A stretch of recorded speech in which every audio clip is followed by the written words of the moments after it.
নিরামিষ কলাইয়ের শাক এভাবে রান্না করলে প্লেটের ভাত এক নিমিষেই শেষ হয়ে যাবে।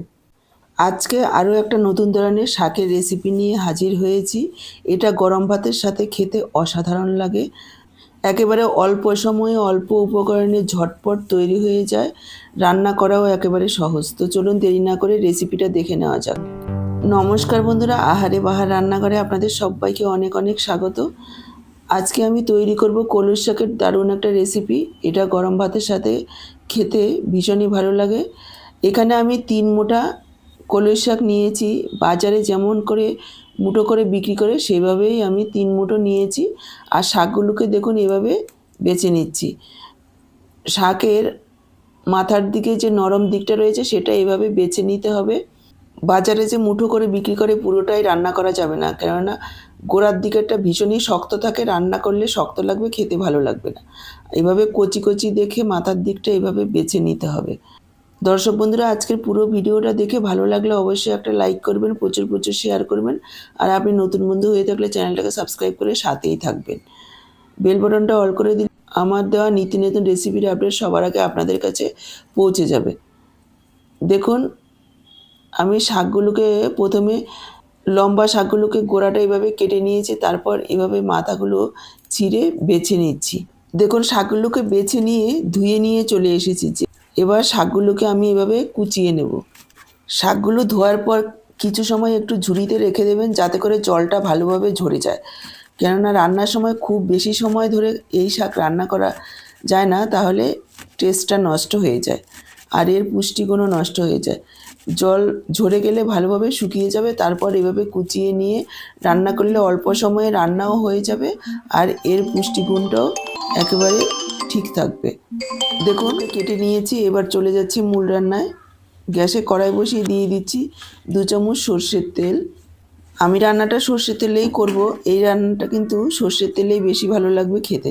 তবে আপনারা চাইলে আপনাদের পছন্দ অনুযায়ী যে কোনো রান্নার তেল দিয়েই করতে পারেন। এবার আমি নিয়ে নিয়েছি এখানে 8-10টা বড়ি। বড়িগুলোকে একটু লালচে করে ভেজে নেব। গ্যাসের ফ্লেমটাকে মিডিয়ামে রেখে এভাবে নাড়াচাড়া করে বড়িগুলোকে লালচে করে ভেজে নিতে হবে। দেখুন, বড়িগুলোকে লালচে করে ভেজে নিয়েছি। এবার বড়িগুলো তুলে নিলাম। বড়িগুলো তুলে নিয়ে দিয়ে দিলাম 1/2 চা চামচ কালো জিরে, দিয়ে দিলাম 2টো চেরা কাঁচা লঙ্কা। ফোড়নটাকে কয়েক সেকেন্ড ভেজে নেওয়ার পর দিয়ে দিলাম কেটে রাখা বেগুন। বেগুনগুলোকে লালচে করে ভেজে নেব। গ্যাসের ফ্লেমটাকে মিডিয়াম হাইতে রেখে এভাবে নাড়াচাড়া করে বেগুনগুলোকে লালচে করে ভেজে নিতে হবে। দিয়ে দিলাম পরিমাণ মতো লবণ, দিয়ে দিচ্ছি একটু হলুদ গুঁড়ো সামান্য পরিমাণে। হলুদ আর লবণ দেওয়ার পর দেখুন নাড়াচাড়া করে বেগুনগুলোকে লালচে করে ভেজে নিয়েছি। প্রায় 60% বেগুনগুলো ভাজা হয়ে গেছে। এবার আমি যোগ করে দিলাম কেটে রাখা কলাইয়ের শাক। বেগুনের সাথে এভাবে নাড়াচাড়া করে একটু ভাজা ভাজা করে নেব। প্রথমে গ্যাসের ফ্লেমটাকে একটু হাইতেই রেখেছি। এভাবে নাড়াচাড়া করতে করতে শাকগুলো নরম হয়ে আসবে। তারপর আমরা একটু ঢেকে দেবো 2 থেকে 3 মিনিটের জন্য। খেয়াল রাখবো যাতে নিচে লেগে না যায়। দেখুন, প্রায় ঢাকা দিয়ে রান্না করে নিয়েছি। বেগুন শাক খুব সুন্দরভাবে সেদ্ধ হয়ে এসেছে। একটু নাড়াচাড়া করে নিয়ে এখানে যোগ করে দিচ্ছি ভেজে রাখা বড়ি। বড়িগুলোকে একটু ভেঙে দেব। 2-4টে গোটা থাকবে, আবার 2-4টে একটু এভাবে ভেঙে ভেঙে দিলে শাকের সাথে ভালোভাবে মিশবে।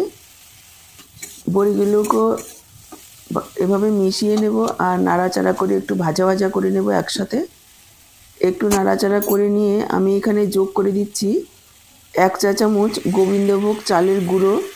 একটু জলে গুলিয়ে রেখেছি, সেই চালের গুঁড়োটা আমি এভাবে মিশিয়ে দিলাম। এতে করে একটা আঠালো ভাব আসবে, একেবারে ছাড়া ছাড়া হবে না, আর শাকটা খেতেও ভীষণ ভালো হবে। দিয়ে দিলাম সামান্য একটু চিনি, কয়েক দানা। যেহেতু সম্পূর্ণ নিরামিষ, একটু মিষ্টি দিলে খেতে ভালো লাগবে। আপনারা যদি অপছন্দ করেন তাহলে স্কিপ করবেন।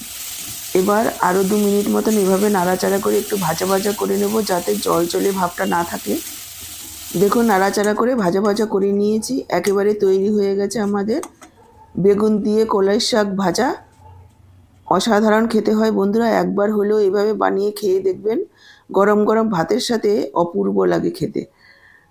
বাজারে এখন প্রচুর পরিমাণে কলস শাক পাওয়া যায়, একবার হলেও বানিয়ে খেয়ে দেখবেন, আশা করি আপনাদের ভালো লাগবে। ফেসবুক থেকে ভিডিওটা দেখে থাকলে আহারে বাহার রান্নাঘর পেজটাকে ফলো করার অনুরোধ রইল। আর ইউটিউব থেকে দেখে থাকলে চ্যানেলটাকে সাবস্ক্রাইব করে সাথেই থাকবেন। আর আজকের পুরো ভিডিওটা দেখে কেমন লাগলো কমেন্ট বক্সে জানাতে ভুলবেন না।